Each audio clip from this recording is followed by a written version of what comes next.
Good day, good light, good love, illuminators and way showers. This is Wendy once again, sharing with you the myriad of languages of lights. And today I was guided to do an impromptu video. I'm getting ready to mix up some essential oils here in my kitchen, and so I thought I would just do a quick video for those of you who enjoy this part of our process and this permission slip with taking care of our bodies and using products from the earth to heal, to make us feel wonderful, to enhance our experience here. And everything speaks a language of light, including aromatherapy and scents and oils. So what I'm doing today is one of the things that many people experience, young and old, is hair thinning and hair loss. And my hubby happens to be one of them. And whether it's a product of environment, a lot of his work years took a toll on his hair. And so whether it's hereditary or environmental, whatever the case may be, if you're looking for ways to encourage hair growth, to give yourself a beautiful scalp massage, to encourage hair growth, to use the beautiful oils of the essential oil scents and smells along with the other oils to combine them. And I love using alchemize. And then these recipes are out there. I just did a little bit of research to find out what are the best essential oils to assist in hair loss and in regrowth. And so one of my research led me, excuse me, my throat. I've had some amazing hangouts the last few days, and I've got a little bit of a scratchy throat. So we were talking a really long time yesterday, so I'll do another video on that. But so today I was getting ready to mix him up, my little magic potion, if you will.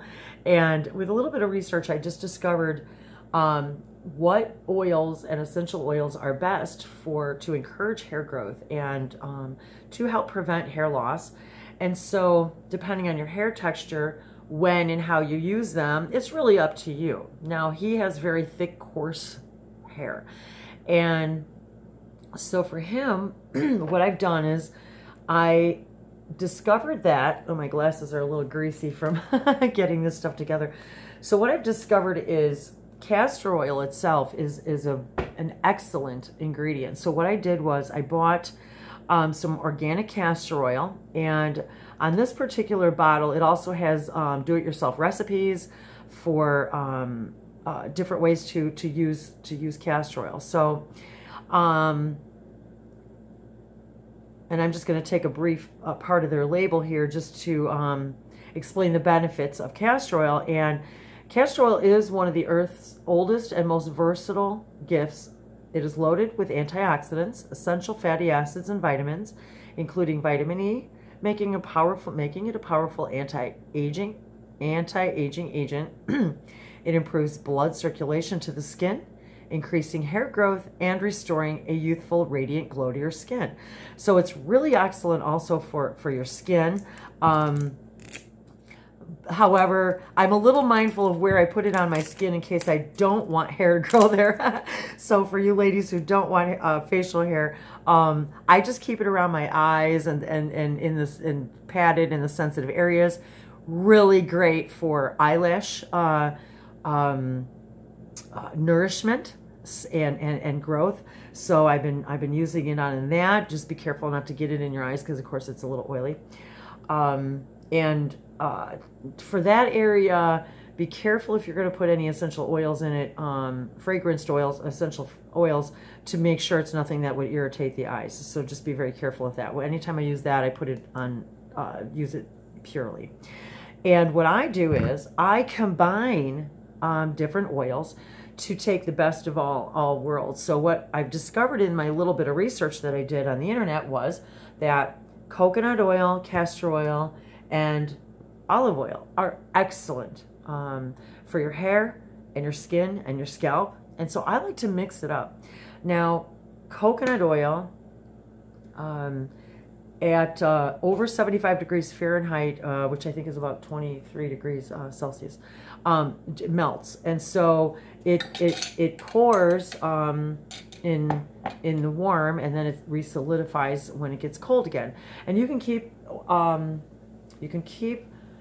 coconut oil in the refrigerator for a few years, actually, before it'll even begin to break down. And then and you can reheat it and melt it over and over again, and without really compromising its integrity. So I like to use a mixture of what I do is now this bottle, I bought a bunch of cobalt blue bottles. I just love these. But use whatever you have on hand.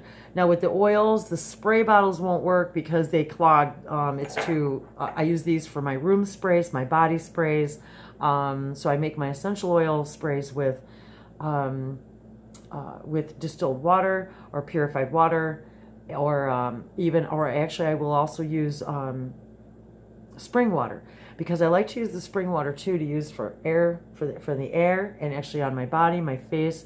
So I love experimenting with the different scents and smells of the essential oils, because you can recreate any scent and any experience you want and it's a very inexpensive way to do that. And so I use it for room sprays, I use it for cleaning, as I've mentioned before. And so now this bottle has a little tiny pumper bottle on it. Here, I'll put it back on. Oops, I sprayed it too hard. But anyway, so I use this for the oils, and basically what he does is he just rubs it in his scalp. Now he uses it after he showers, and he rubs it in his scalp, and he actually uses it as a hair dressing, if you will. And now I can't do that. My hair's too fine for that, and the oil would just make it really weighed down. So I use it before my shower. I will actually saturate my hair. I will and either wrap it in a towel or sit in the sunshine, whatever, and just let it sit for a good 30 minutes. If you've got longer, that's great. And then I will shampoo it out, and I still get the benefits and the effects of it. The beauty of this is you can use it in your skin. You can use it really anywhere you want. So if you don't want the hair growth, then eliminate the castor oil, and you can mix I use extra virgin olive oil and organic coconut oil. So what I did was I just take that little bottle, and also the other ones that work good are eyedroppers. So those work pretty well also for the oils. They tend to stay liquid enough for an eyedropper. So since I'm using a small bottle, because actually this lasts him, it's got a little tiny bit left in there, but this lasts him quite a long time. I think it's been probably at least, I don't know, a month or two since I made this, I think. I should date it just to, well, now I can, right? I can see how long it lasts from today, right? So what I do is I just take a third of each one of the castor oil. And this particular one, since I did read part of their label, this one is Sky Organics. I happened to try this one, and been very, very pleased with it so far. So, and I don't endorse things. I just experiment. So I encourage you all to do the same. Just experiment for what's available to you. And what I do is, so I'm taking and I'm doing about a third of each of the oils of organic olive oil, coconut oil, and the castor oil. And again, with just a little bit of research, I discovered what essential oils were good for the promotion of hair growth, and discovered that it's a pretty good list, and not too many, but okay. So we get all of our oils in here. So yeah, I've just done a little bit of each. I let the coconut oil sit out for a while until it was warm enough. It happens to be warm enough today in the room but you could warm it in the microwave or on the stove and whatever, and double boiler kind of thing. But usually room temperature, if you let it sit out, it's pour a bowl. So I've got the bottle almost filled with our mixture of the castor oil and the olive oil and the coconut oil, but I've left some space for our essential oils. And what I discovered was that The ones that are best for the hair growth and hair restoration and so forth are, excuse me, rosemary, lavender, cedarwood, peppermint, I believe was lemon or lemongrass, I believe was one of them. Now, some of these oils I have are already mixtures. Now, this one has lavender, marjoram, balsam, clary sage. That was the other one. Clary sage is another one that's good for hair growth. So this one's a mixture, and I like the smell. So basically what I do is I put about, I don't know, 3 or 4 drops of each one of these into the bottle, and I kind of just experiment a little at a time. And cedarwood is another one that's very good for, very good for hair growth. Now, see, I'm getting greasy fingers now. And so I'm just using a couple of drops of each one. Let's see, my cedarwood, do I still have some in there? Yeah, there we go. Sometimes they get a little clogged from the oils, and I have to, there we go, get it going again. There we go. So got a few drops of the cedarwood, and the best part too is it smells really great. It smells really great on the hair and on the skin. So we've got our rosemary, and I've got my the blended oils, and so I'm using a couple drops of that. Peppermint is another one, and I've got some lavender here, pure lavender.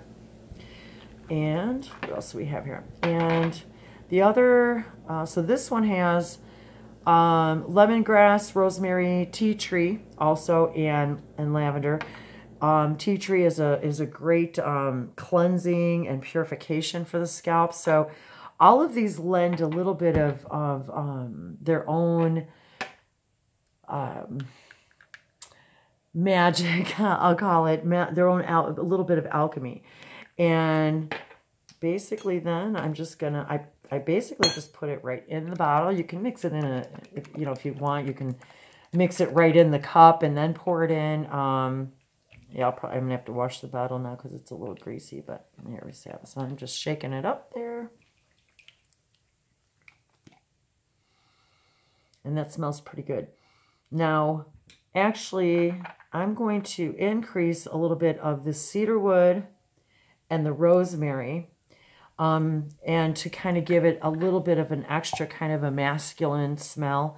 And you can add other scents to this that aren't necessarily, promote hair growth, but that to make it usable for you and to make it pleasurable to use. And that's the whole point, because if it's not pleasurable, you won't use it. And so I do the same thing with my sprays, and I do the same thing with my own little concoctions for myself with the oils, just to use on my skin. And I will add the scents that I like, and you can experiment. And the best part about using little bottles is because then you can have a couple of different ones, and you can play with the different scents. I like different smells for different times. Sometimes I want to be relaxed. Sometimes, I mean, that's the whole point of aromatherapy. We use different things at different times for different reasons because we want to have a different experience. And so that's really it in a nutshell. It seems really complicated, but it really is that simple. It's just a matter of buying what you can afford, buy the purest and just best you can afford. Of course, now we have, the world is open to us with online shopping now, and let your spirit be your guide. Listen to your body, listen to your guides, ask ahead of time. I'm going shopping. What is it that I need? And they will guide you. They will tell you, they'll show you where to get it. And it's not about necessarily people recommending things, although that's a wonderful thing. Read the reviews and so forth. But the point is, listen to you. All of this is just permission slips about listening to yourself, talking to your body, listening to your body, hearing what it's telling you, and you'll just be guided. You'll see the stuff by accident online. You're going to come across that on, you'll wherever you are, when you ask, it is given. And so whatever is ailing us, whatever we need. I love the idea of, I wanted to, with the springtime coming in the southern hemisphere and the winter approaching here up here in the northern hemisphere, all of this stuff is amazing for winter time. I will actually use I will put the coconut oil and the castor oil in little containers, even with the olive oil, for lip balm and putting you know, whatever pleases you in it. I like to use lemon. So orange. There's a lot of beautiful things that, and you just have to, you know, make sure that they're, you know, safe to put on your tongue. And just experiment. I love being able to use this stuff and take care of my body. It's all part of this high dimensional health. It's part of our highest version of ourselves project. So it's just about asking and listening and trusting. So thank you once again for being here for this little high dimensional health quip again. And thank you for joining me for once again another aspect of how the light speaks to us. The light being you, your higher selves, your spirit guides. These are the languages of lights. These are the gifts from Gaia. We created everything for ourselves. And these are all gifts for us to share. And thank you for allowing me to share. And thank you for sharing with me. Mahalo and namaste. Have a beautiful day. Niyatesha.